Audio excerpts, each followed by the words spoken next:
When I look back at the men I chose to love, it's clear now. I wasn't choosing with my heart. I was choosing with my trauma. I was a dismissive, avoidant attachment style woman who had no clue of what a healthy, secured attachment style of loving was. Welcome, my loves, to the Hardened and Healed Podcast. Hey, loves, I'm home. Hey, loves, let's sit on down. I am so happy to be here again in your home for another episode of the Hardened and Healed Podcast. Thank you so much for having me. If you are unfamiliar, I am London, your healologist, and I'm here to make sure you get to the other side. Now, if you're questioning what the other side is, it's the healed side. I am an advocate for emotional trauma, mostly stemming from childhood, and how it actually wreaks havoc in the adulthood life. I mean, we are around here acting like 2-year-old toddlers, falling out, having temper tantrums, and just allowing it to just tear up our relationships, both professional and personal. Now, we can't have that. So I like to go in and start off first by educating everyone, all my viewers, when it comes to your emotional attachment style. Now, if you're unfamiliar with this, there's a lot of tests out there that actually allow you to dive into how you handle emotional relationships. And all relationships are emotional in some form or fashion, whether it's like a platonic relationship, a business relationship, or an intimate relationship, right? Whether it's a relationship with our parents, our peers, even our children, our emotions do drive those relationships. So it's very important that we know our emotional health and know our emotional traumas. Now, of course, I'm going to have to say it. If you have not seen before, you're going to have to get this brief interruption. There's no way to stop her. It just is what it is. Oh, wait. Where do you think you're going without hitting that subscribe button? And hey, you haven't even taken your attachment style assessment test. That's right. There's an assessment test for you to take, but no worries. It's only 5 minutes. I know you have 5 minutes, just like you have that 1 second to hit that subscribe button. Now, if you haven't seen the previous episodes of the Hardened and Healed Podcast, where I explain what an attachment style test is, you're in luck today. It is basically a specific questionnaire that asks questions to determine whether you are secured emotionally or unsecured. Now, when I say unsecure, I don't mean insecure. There's a difference. Trust me. But knowing your emotional status is very important. Just as important as taking care of your mental health. Now, if you don't know where those tests are, no worries. I'm going to link that in the description box below. I'll put about 4 links there. You can choose one of them. Or hell, you can do them all. They all can't be wrong, right? Once you determine what your attachment style is, please be sure to comment it in the comment section. I would love to know. Hey, so get to testing and good luck. Now that I've schooled you what to do, which of course first is subscribe. I mean, why would you not? But also, very importantly, take your assessment test, because that is going to tell you the foundation of the relationships that you have, where it's stemming from. And so this episode is going to be really, really good because it is now dealing with those of you who have identified what your emotional attachment style is and how to convey that to either a new partner, an old partner, or just a partner that's in limbo. Y'all are butting heads. It's not making any sense. Now, I would say that if you are partnered, you probably should have your partner take the test. Hopefully you have a partner that's willing to do so, just so that they can have that aha of who they are and how they handle relationships and whether or not they're secure or unsecured. I mean, that is very important. But for this episode, we're going to talk about you. Yes, you. Or me, or we. It's all the same, right? Because we all have these emotional triggers that cause us to respond in a way, and sometimes not in the most healthiest way when it comes to relationships. So first I would say that once you identify what your attachment style is, now you have to go over those key points. And in previous videos before, I've listed what those triggers are, or what those responses are, I should say. I've listed what those responses are. And so in knowing those responses, now we have to tap into the triggers.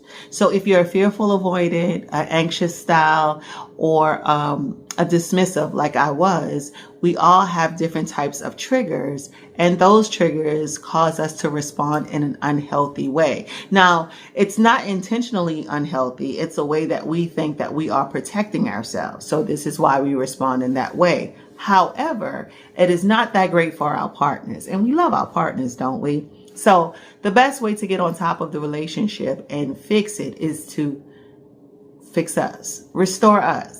And most times we have to go back to that child, because who's really responding is the inner child in us. It's not the adult. The adult is here to clean up the mess. But if you don't know where the mess is coming from, how are you going to clean it up? If you don't know where the mess is at, like, how are you going to fix it? How are you going to put it together?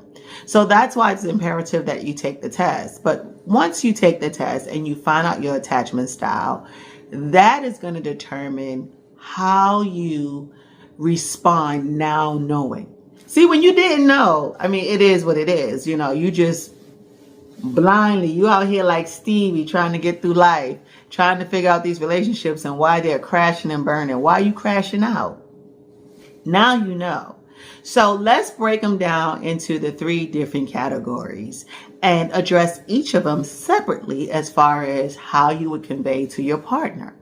So we're going to start with the dismissive first, of course, because I was a dismissive, avoidant style attachment person. So I'm most familiar with that. And I will tell you, I had to deal with it before I knew what it was. So you got a leg up on me. So this should be easy. So if you are a dismissive attachment style person, this just means that there's quite a few things that trigger you and that are necessary for you to engage in a relationship and stay. Now, I will say for a dismissive avoidant, it's very hard to sustain a relationship. Some people may beg to differ, but I will say that we, or they, not me anymore, tap out pretty frequently. And if you are in a long relationship as a dismissive avoidant, it is because you're probably attached to an anxious style or a fearful avoidant. A secured person is going to leave. And secure, let's just say an emotionally healthy person is going to leave, because you're going to be exhausting for them.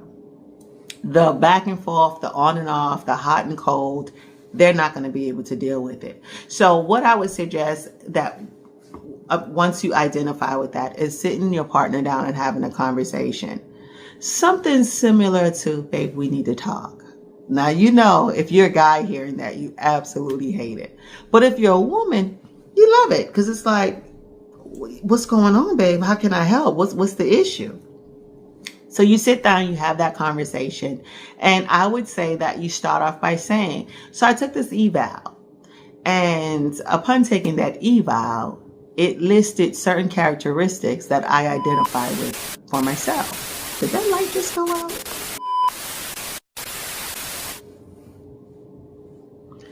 So you say, I just took an eval, and based on the eval, I would agree that I behave in certain ways that may not be productive for our relationship. And I'm wanting to have this conversation with you because I realized that I was operating outside of my control and also outside of my awareness. But now, since I've found this information, I really want the opportunity to formulate a new and improved me, a better version of myself, but I cannot do that without you. So one, as a dismissive avoidant, I've realized that there are moments and times where I prefer to be in isolation to myself, not necessarily cut off from the world, but cut off from emotions. There are times when I just don't choose to tap into emotions because I don't want to be vulnerable. So this could be not crying at a funeral, not showing up or sounding really supportive with a new venture or maybe a job promotion. This may mean that someone has given exciting news and I'm like, oh, okay, that's great to hear. And there's not like this happy glow on my face. And it's not that I'm not feeling the emotions. It's that I'm suppressing them. And I'm suppressing them because I'm not sure what I would feel if I was to release it.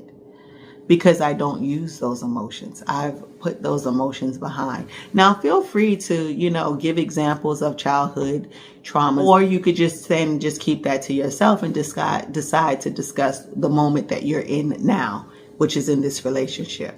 But I would also venture to say, hey, I realize now looking back over our relationship that there's a lot of times when I did A, B, C, D. And you'll know what those things are because, of course, the attachment style test has conveyed that to you, but also because you've seen those behaviors in yourself.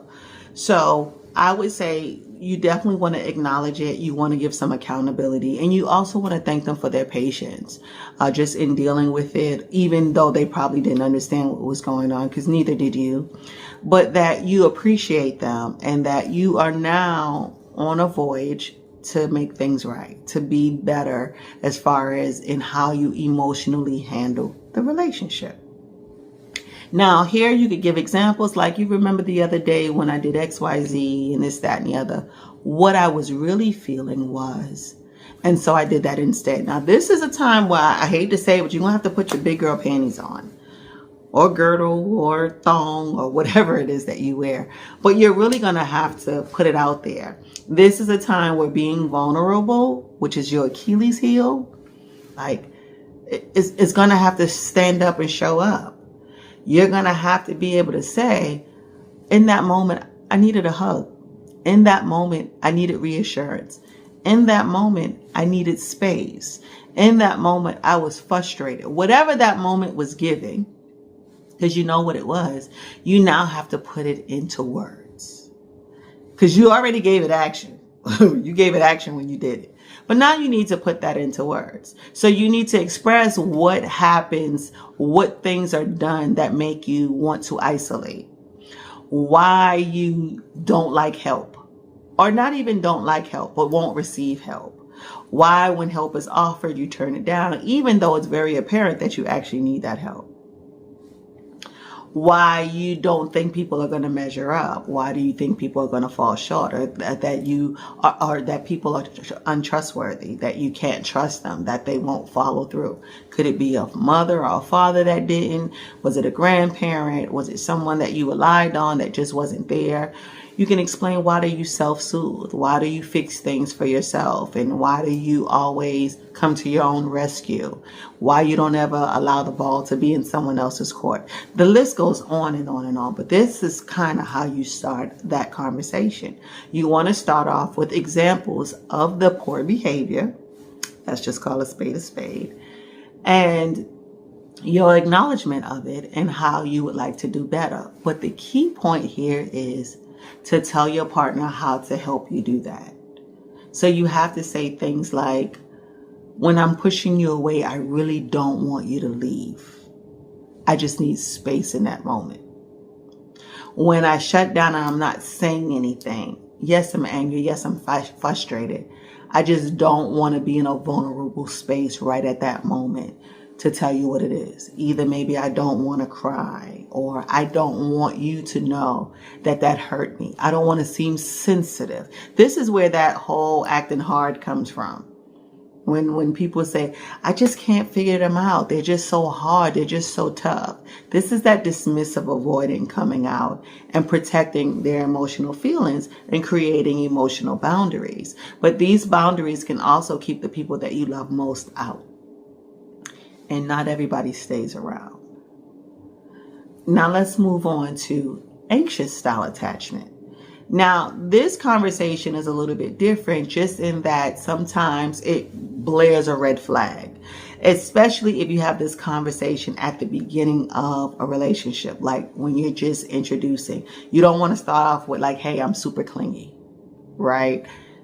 Well, you do, but you don't. Maybe not in those terms, but you definitely want to let them know that sometimes I struggle with being reassured. And if you tell me something and it looks like you're really not going to follow through, it is best to let me know that than to fall short, because that is going to create an insecurity in me. So if you tell me, baby, I'm going to be home at 10 o'clock, I hate to say it, but I expect you to be there at 10 o'clock. And if not, I don't necessarily want an explanation as much as I want an understanding. See there? Those two words are very, very different. There's a difference between saying, explain to me why you didn't make it to my house at 10 o'clock and help me to understand why you didn't make it there. Verbiage is it's the deal. When you learn how to use your words, you'll be able to express yourself in a way that your partner can understand and help aid you in. So, babe, I know, maybe the norm for most people is I'll give you a 30-minute window, or I don't panic immediately when I don't see you. But I do. It makes me think that something has happened. It makes me think that you changed your mind, that you're not sure about me, that there's some uncertainty. And then I start to play it in my head and I start to panic. And then I do things like blow up your phone and call you and stalk you and call your friends and call your parents. And I don't want to overwhelm you, but I'm having a lot of anxiousness surrounding the promise that you made to me and it being broken. See, this taps right into that childhood trauma, because clearly there was a lot of broken promises coming up. And so now you need somebody to reassure you time and time again that they're going to follow through. Whereas with the dismissive, we don't even look for the promise. We're like, you ain't going to do it no way. So you're not even getting the benefit of the doubt. Don't even make the effort. Yeah, you said it. I'll believe it when you do it. And that's just kind of that. Which also is weird, because then you don't get credit when you actually do it. Yeah. But back to anxious. So expressing that a lot of times I want to be in your company and in your space is not because I don't trust you and I want to see what you're doing. It's because I feel comforted when I'm with you. I feel safe when I'm with you. And I don't feel like there are outside forces or opportunities or incidents that is going to cause a wedge or a break between us. Now, that's not a you thing, that's a me thing. But if you could give me reassurance, and not all day, every day, but just kind of with standing on your word and understanding that some of your decision making might be wrecking my brain, and take that into consideration, that would make me feel better. At least until I get more comfortable with being this healed version of myself, because that's my aim. So if you tell me you're going to be there at 10 and you know you're going to take a nap, so you probably won't, I would like for you to give me a call and say, hey, I'm going to lay down. I'm going to try to get to you by 10. But if not, give me a call, or I'll call you when I wake up. You could even be more specific, like, maybe don't give me set times, but just say I'll be there before this time. Now, am I going to be anxious up until that time? Probably so, but I'm going to be on pause. So the anxious attachment style person needs reassurance. They need validation. If I wear something really nice and I've been maybe struggling with my weight, it would be a tremendous boost of confidence if you said, babe, that really looks good on you.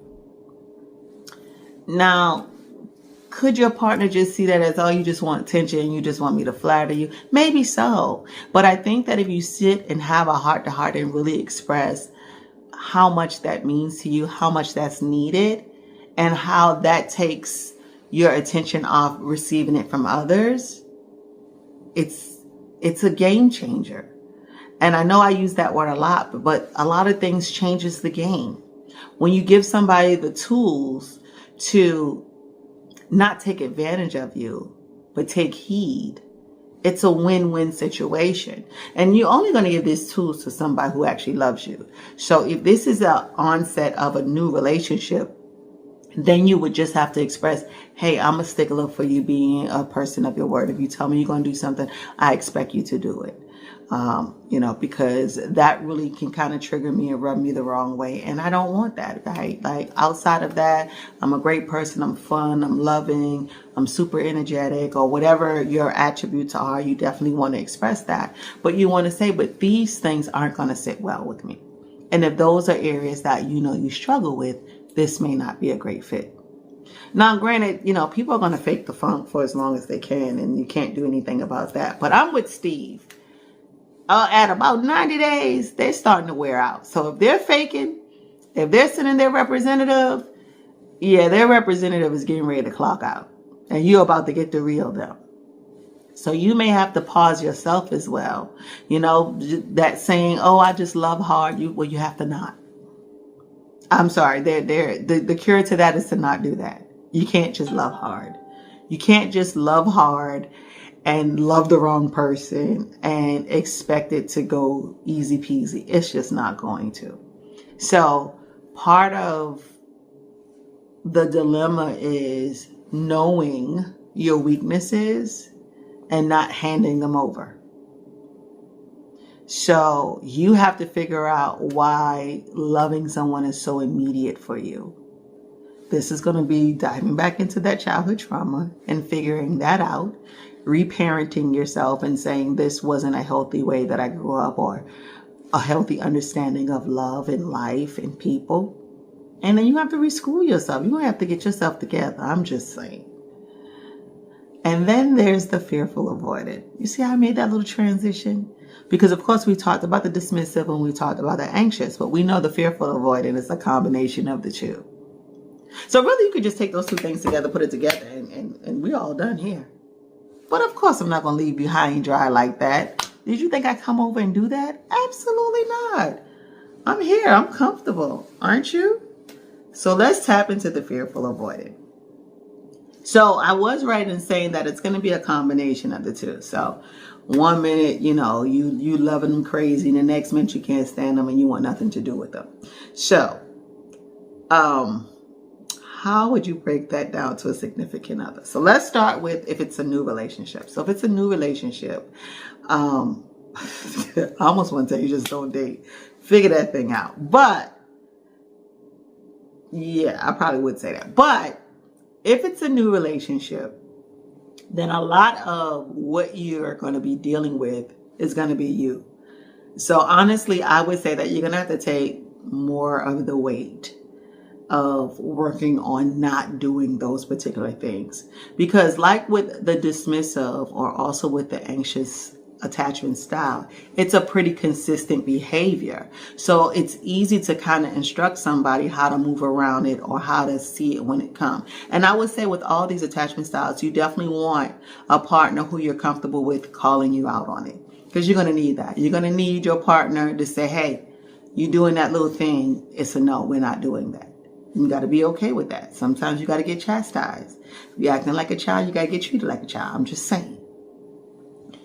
The difference, though, with the fearful avoidant is that it's all over the place, right? They even call it disorganized attachment style.